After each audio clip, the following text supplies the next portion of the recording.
एक गजेंद्र का निवास है, उस वन का वो राजा है। नरसिंह महापुराण में मैंने इस प्रसंग को देखा तो 20,000 इसकी रानियां हैं, अर्थात हथनियां इसकी पत्नियां हैं,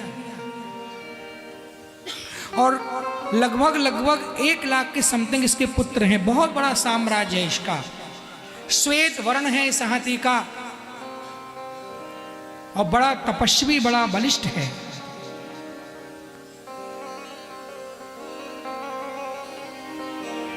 एक समय ये गज अपने परिवार के सहित गर्मी के मौसम में क्षीरोदेना वृता श्रीमान योजना इत्यमिच्छ्रिता, एक क्षीर सागर में स्नान करने के लिए गया, जो बहुत ही, जिसका जल एकदम दूध के जैसा है। आज भी हम जब उत्तराखंड में जाते हैं बद्रीनाथ केदारनाथ की यात्रा पे, तो आज भी जो झरने चलते हैं पहाड़ों से, लगता है जैसे दूध ही बह रहा हो। इस प्रकार का उसने बड़ा पवित्र, ऑक्सीजन से बिल्कुल फुल जल उसको मिला, बड़ा सरोवर लंबा चौड़ा। उसमें वो आनंद लेने लगा अपने परिवार, अपने इष्ट मित्र, अपनी प्रजा के साथ में। उसी क्षण क्या हुआ, ग्राहो बलियांस चरणारुषाग्रहीत,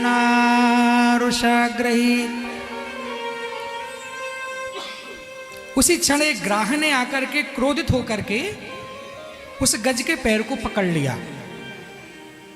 गज को महसूस हो गया कि किसी जल के जंतु ने मेरे पैर को जकड़ लिया है, लेकिन उसने उसको इग्नोर किया, उपेक्षा की उसकी। कोई बात नहीं, होगा कोई छोटा मोटा जंतु, क्या करेगा मेरा, मैं खुद ही बहुत बलवान हूं।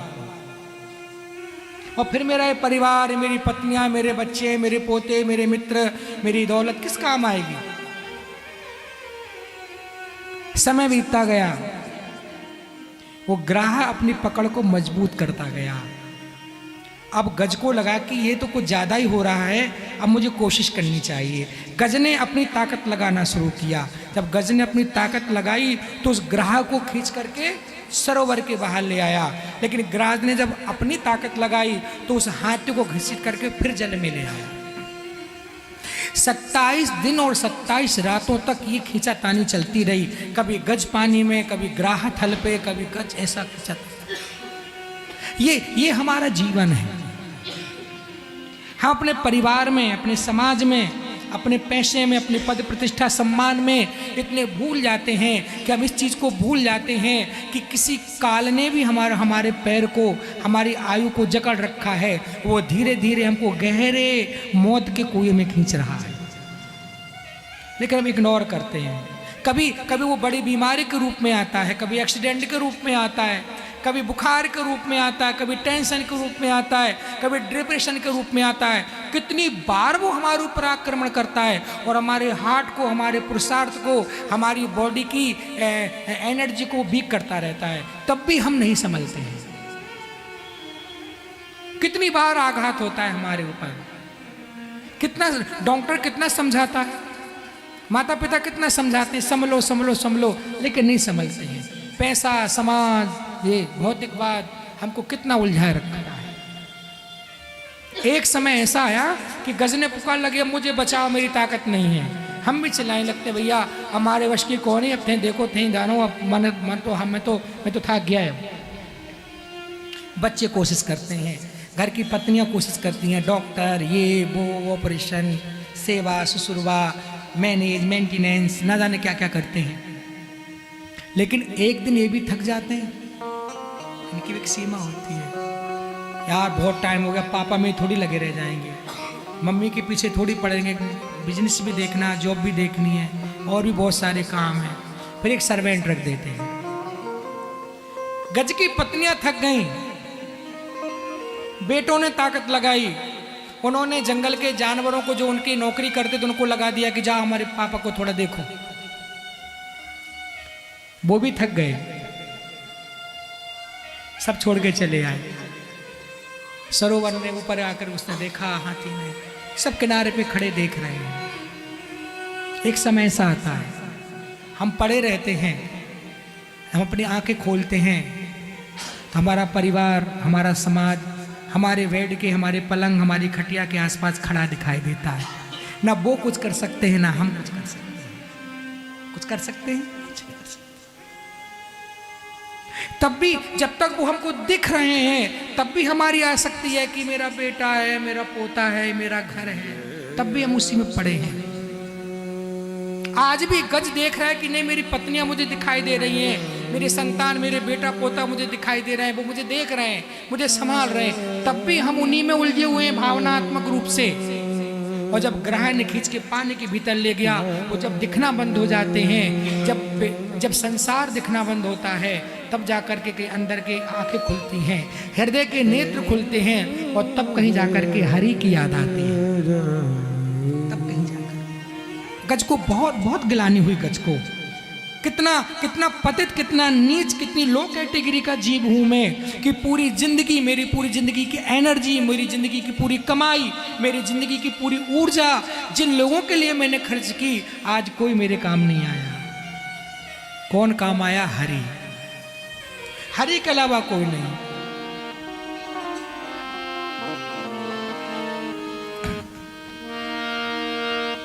राखो लाज हरि। अब केवल भगवान ही मेरी लाज रख पाएंगे। तुम मेरी राखो लाज, केवल हरि ही याद आ रहा है। हरि के अलावा कोई स्मरण नहीं। अब तो जो है ठाकुर जी याद आए। गज के अंतः चक्षु खुल गए, अंतः चक्षु प्रकट हो गए। अब जीवन की वो सार्थकता, वो सत्यता उसको दिखने लग गई कि जिस उपदेश को मैं पूरी जिंदगी सुनते आया था कि जीवन का वो पल, जिस पल में तुझे किसी की सहायता की सबसे ज्यादा जरूरत पड़ेगी, उस पल में तेरे साथ कोई नहीं होगा, होगा तो केवल भगवान का नाम होगा।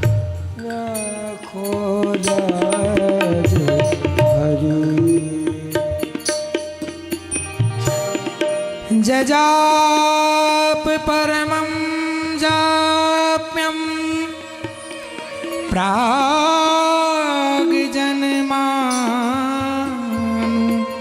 शिक्षितं,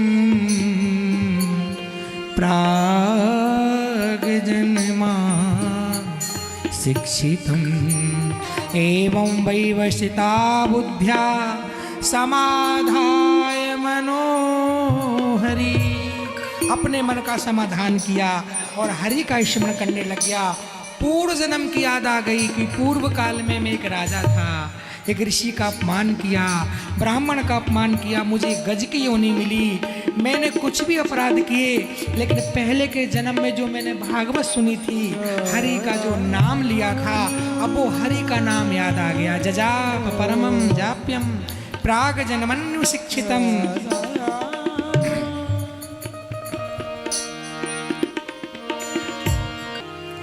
जिन शब्दों में, जिन भाषा में गजेंद्र ने भगवान को स्मरण किया, उसको श्रीमद् भागवत जी में गजेंद्र मोक्ष कहा जाता है।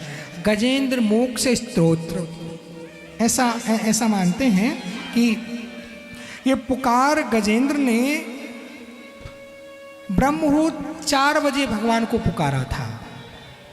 इसलिए हमारे घर में, परिवार में कोई ऐसा प्राणी जो अत्यंत कष्ट प्राप्त कर रहा हो, बहुत ज्यादा कष्ट जिसके शरीर में हो रहा हो, जिसकी मृत्यु नहीं हो पा रही हो, ऐसे प्राणी के निमित्त किसी योग ब्राह्मण के द्वारा यदि उसकी शांति, उसके मोक्ष के लिए गजेंद्र मोक्ष का पाठ कराया जाए तो उसको अवश्य भगवान फल प्रदान करें। नारायण प्रकट होते हैं और प्रकट होकर के नारायण ने गज का उद्धार किया है।